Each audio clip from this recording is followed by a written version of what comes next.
Proverbs chapter 30. The words of Agur, the son of Jakah, his utterance. This man declared to Ithiel and Ukal, surely I am more stupid than any man, and do not have the understanding of a man. I neither learned wisdom, nor have the knowledge of the Holy One, who has ascended into heaven, or descended, who has gathered the wind in his fists, who has bound the waters in a garment, who has established all the ends of the earth. What is his name, and what is his son's name, if you know? Every word of God is pure. He is a shield to those who put their trust in him. Do not add to his words, lest he rebuke you, and you be found a liar. Two things I request of you. Deprive me not before I die. Remove falsehood and lies far from me. Give me neither poverty nor riches. Feed me with the food allotted to me, lest I be full and deny you when say, who is the Lord? Or lest I be poor and steal and profane the name of my God. Do not malign a servant to his master, lest he curse you and you be found guilty. There is a generation that curses its father and does not bless its mother. There is a generation that is pure in its own eyes, yet is not washed from its filthiness. There is a generation, oh, how lofty are their eyes, and their eyelids are lifted up. There is a generation whose teeth are like swords, and whose fangs are like knives, to devour the poor from off the earth, and the needy from among men. The leech has two daughters, give and give. There are three things that are never satisfied, four never say enough: the grave, the barren womb, the earth that is not satisfied with water, and the fire never says enough. The eye that mocks his father and scorns obedience to his mother. The ravens of the valley will pick it out, and the young eagles will eat it. There are three things which are too wonderful for me. Yes, four which I do not understand. The way of an eagle in the air, the way of a serpent on a rock, the way of a ship in the midst of the sea, and the way of a man with a virgin. This is the way of an adulterous woman. She eats and wipes her mouth and says, I have done no wickedness. For three things the earth is perturbed.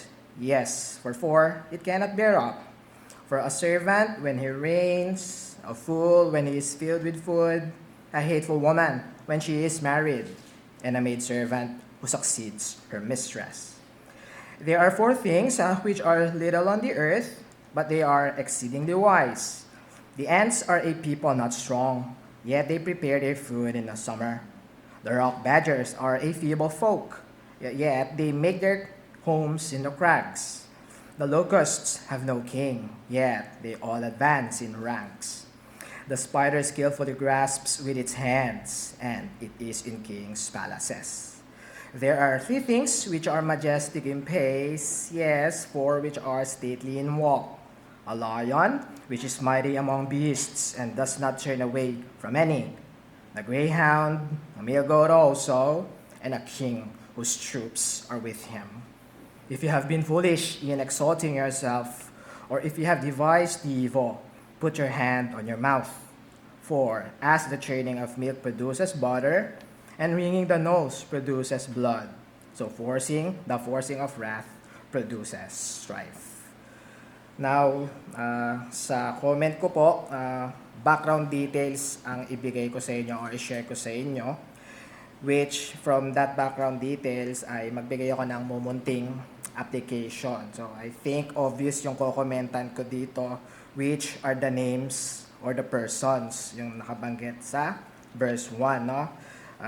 Or mainly kay Agur, kasi sa kanya talaga attributed itong buong kabanata, yung wise sayings as one chapter dito sa Proverbs. Now, kahit anong materials talaga, of all my materials, hindi talaga matukoy sino talaga to si Agur, although most of them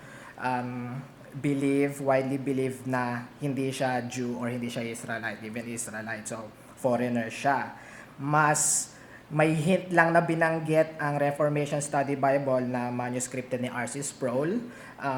Kasi yung mga ganitong words, lalo na pag nakita nyo yung kung nasa malapit kayo sa dulo, no? Like itong verse 29, diba yung three things says four, which are stately in walk.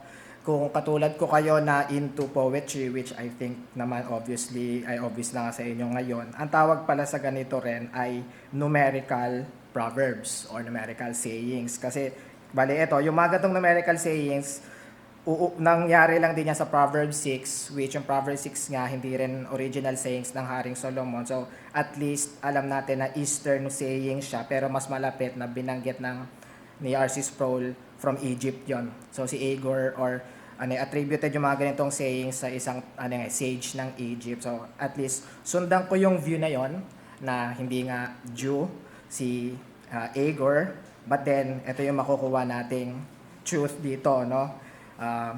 Ang further comment ko or application na, yun nga, hindi propeta, hindi hari, ni hindi nga tao ng Diyos yung sumulat ng aklat, but then, it made in the canon of the Holy Scriptures. So, pinaka-statement ko dito, I wrote, by the guide of the Holy Spirit, to the Old Covenant Fathers, to include these sayings as part of sacred scriptures.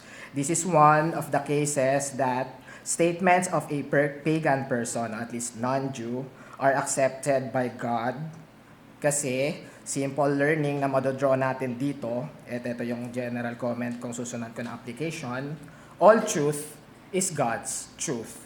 No, so, yun nga, yung ganito, sa kaso ng wise sayings ni Agur, no, umabot siya sa banal na kasulatan. But ito yung magiging application ko sa ganong klaseng background detail, no, patuloy natin na hanapin lahat ng klase ng katotohanan, o in general, katotohanan.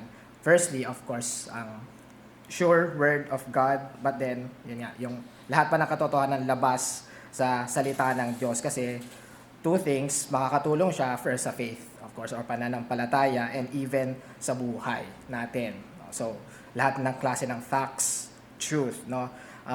Ngayon, dun sa dalawa, no, ma-improve yung pananampalataya natin at buhay, maging particular yung application ko. First, para sa pananampalataya, sa apparent three preachers natin, nakakapagturo talaga more on word ministry, or even katulad ko na mga nag-scripture reading, nabibigyan tayo ng pagkakataon makapag-comment. And last, kahit sa mga teachers natin sa Bible studies na nakakapagturo ng Word of God.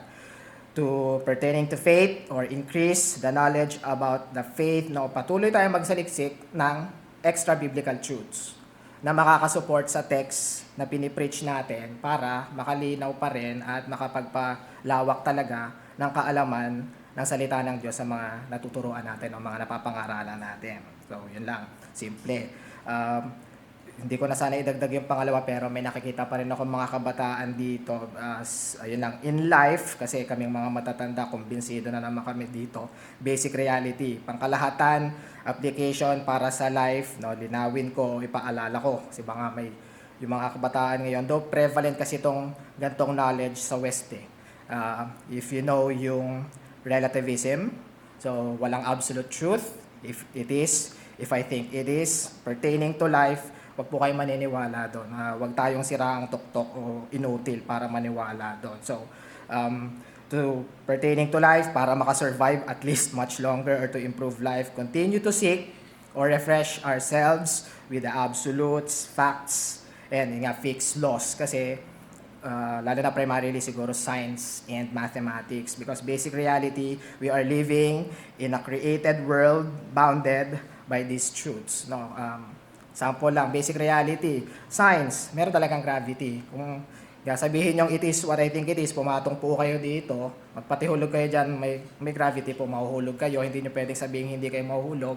Kung hindi man kayo sa paa bumagsak, kung anong parte ng katawan nyo ang babagsak sa lupa, masasaktan kayo. Basic science. Hindi pwedeng hindi nga walang absolute truth, or at least math. Sa math, no, never na ang 5 times 5 A equals 1. Kasi kung gano'n yun, magtinda kayo o bumili kayo, tingnan natin kung mangyayari nga yung gano'n, or papaniwalaan ba kayo ng mga tao makakasaksi sa atin? So, yun lang, linawin ko yung mga ganong klaseng katotohanan dahil nga sa naging background nitong wise sayings ni Agur from a Old Covenant people, umaabot pa rin yung sayings niya sa banal na kasulatan simply because it is also truth. So muli, bilang buod, lahat ng katotohanan ay mula sa Diyos, kahit pa ang mga katotohanan na labas sa banal na kasulatan. Kaya marapat lang na saliksikin pa rin natin ito at ipamuhay.